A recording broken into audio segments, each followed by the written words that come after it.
அது மட்டுமல்ல, இன்னொரு செய்தி, இந்த நீக்கப்பட்டவர் திரு வைத்தியலிங்கம், திரு ஓபிஎஸ் எங்க கோபிச்செட்டிப்பாளையத்தில் வந்து அவர் ஒரு கூட்டத்தை போடுறாங்க.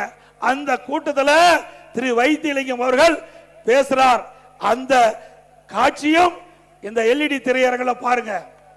சீனியர் மதிக்கக்கூடியவர் இப்படி தப்பித்தனமாக நடந்து கொண்டாரே, ஒரு தகுதியே இல்லாமல்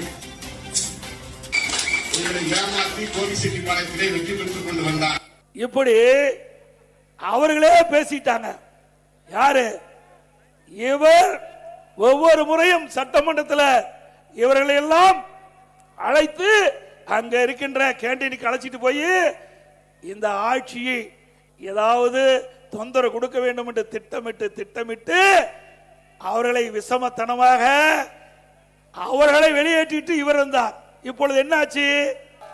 என்னைக்கு நல்லது செஞ்சா நல்லது நடக்கும், கெட்டது செஞ்சா ஆக இந்த இயக்கத்திற்கு யார் துரோகம் செய்கிறார்களோ அவரெல்லாம் ஆண்டவன் பார்த்துக் கொள்வான்.